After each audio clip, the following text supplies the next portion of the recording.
All right, we're live. Good morning. Welcome to Live Cooking Therapy. This is Ben Rector's wonderful world, and it is so good. All right, y'all. Here's what we're doing today. The question is, chasing my dreams. The question is, how do I let go of the past? Is that the question? What was the question? Let's check. How do we let go of the past and look forward to the future with, I think it was optimism?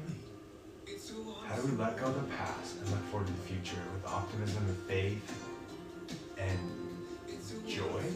I can only see some of the title. All right, so let's think about this. We're going to start over. All right, welcome to Live Cooking Therapy. Today we're going to talk about how to let go of the past and look forward to the future with faith, optimism, hope, right? Joy. And so before this session, I wrote down some notes. Here are 7 ways that we can let go of the past that have helped me. So one of the talks I listened to today was Murmur Not by Elder Maxwell. I'd listen to that, listen to and feel what it is that you might learn from that, okay? We shouldn't murmur, right? Our Days Start Rising by Elder Holland, let's get there. That's what we do. I don't read this beforehand, so let's see where he takes us today. All right, here we go. Prepare, plan, work, sacrifice, rework. Spend cheerfully on matters of worth. Carry the calm and wear the assurance of having done the best you could have done with what you had. If you work hard and prepare earnestly, it will be very difficult for you to give in or give up or wear down. If you labor with faith in God and in yourself and in your future, you will have built upon a rock. Then, when the winds blow and the rains come, as surely they will, you shall not fall. That's from Matthew 7, 24, 25. So there's the second way. So it is prepare, plan, work, sacrifice, rework. Spend cheerfully on matters of work. Also, the thing that stood out to me is you need to have faith in Christ and God, but you also need to have it in yourself. And I think a lot of times we forget that. I know I do. A lot. Okay, the next thing, number 3. I like comedy a lot, and Dave Chappelle's one of my favorite comedians. And just, if you want to gain respect for him, he may be too crude for you, whatever, it's your choice. Watch the Kennedy Awards honors and listen to what other comedians say about him. I like that guy. He's really revolutionized comedy and creative work for people. But he was talking to Conan a couple of years ago, and he had this big thing where he walked away from 50 million because, Comedy Central wasn't doing him right, and he was standing for himself, and he kind of went into a self-pity party. He went to Africa, and he said, that's where, I really got out of this. And he was talking to someone there and telling the story, and he's like, that's, great. And he didn't feel like he was getting that much empathy. He's like, well, I ate a dog this morning.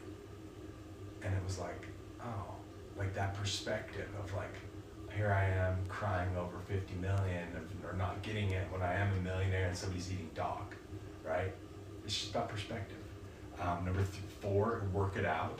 My sponsor Rich is just very adamant on you need to work it out every day, whether it be physically. That's kind of his advice. But I feel like that's a way that we can get out of this. And I'm getting a bike today. It's what was my birthday present. And I just got to finalize it on KSL because I got a lot to work out. Be humble and open for new flights. That's number 5. Letting go. We'll talk about that in a second. To be humble and open for new flights. Letting Go by Sarah Blondin. That's a great meditation on the Instant Timer app. Letting Go by Sarah Blondin. So good. I think that's what it's called, letting go. Okay, number 7, trust God. Repent daily, let God prevail. Believe in the gospel. And I guess I had 2 more, so we'll do 9. Forgive God, others, and self. I initially just wrote forgive others and self, but then I was like, sometimes I think we're mad at God and we need to forgive him, right? right? Even though he has nothing to be forgiven for, he hasn't done anything wrong. But if we hold that towards him, like, let's forgive that. Have mercy, full house, on God, others, and selves. And then practice grace through charity. I've had cool experiences there. And then if you keep getting stuck, maybe you're going down the wrong road. So right now, that's what I feel. I feel like I keep getting stuck, right? I feel like I'm like going down a road and I'm trying to like do what I feel like I'm supposed to be doing, but I keep getting stuck. And it was like, as I was preparing this, it was like, maybe that's for a reason. Maybe these sales jobs and positions and leadership opportunities haven't worked out, and you're holding on to them and you're kind of bitter and sad and just, you feel misunderstood, and maybe you're not supposed to go down that path. There's somebody that wrote me a message the other day, and I was kind of telling them a little about my story, and she's like becoming a family and marriage therapist, and she has a friend whose son's going through a lot and is asking if the parents can reach out to me, and absolutely. I'll share what I know. I still feel like I'm in it, but hey, we're doing a good job, right? We've come a long way, like my dad says. Yeah, she said something that kind of hit me. I was telling her about how kind of things started where I started abusing Adderall. I loved the validation I got from meeting goals. It became my cocaine. Like they'd give me a goal, Quizzer or whatever, and I'd like hit it. And I'd be like, they'd be, wow. And then, I'd take off my shirt and then they'd give me another goal and I'd hit it, and then another goal and hit it. And I did that for a while, and the money comes in, and that helps as well. That's validating. But then other circumstances change. We have our second child, and Jan's going into postpartum, and that's a real thing. And there was more weight and more that I felt like I needed to do. And so there was a lot of pressure I put on myself, but I still wanted these goals because that felt good. So then I was like, well, the only way I can do that is I gotta sacrifice something. So I decided to sacrifice sleep.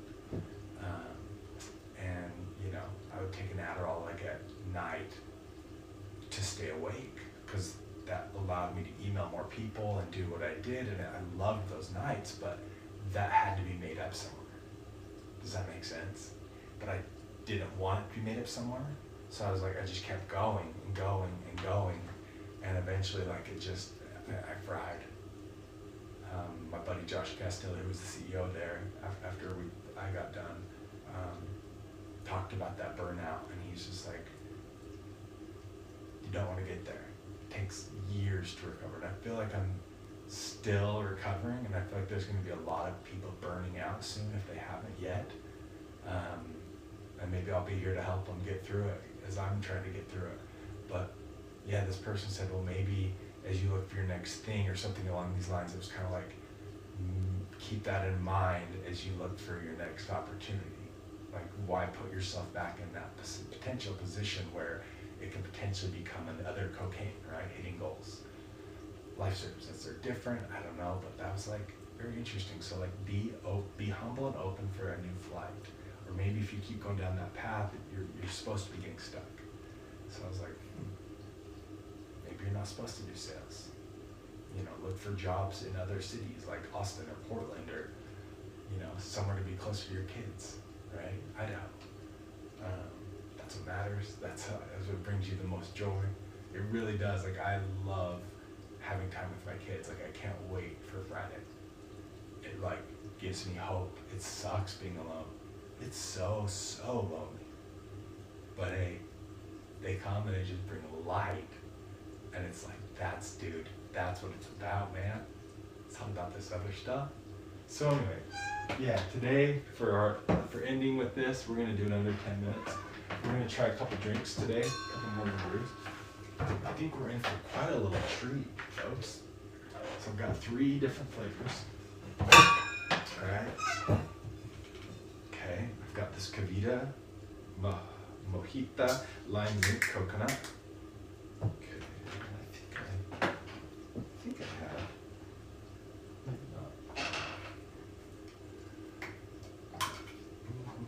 So we're gonna pour some of that in there as a base, and then we're just gonna try that with a little bit of this.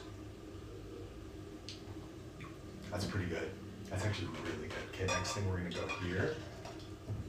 And then we're gonna go.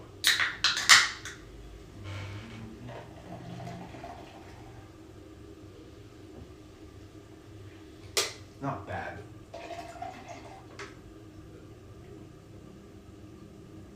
Pretty dang good. And then the last one, we're just gonna do that.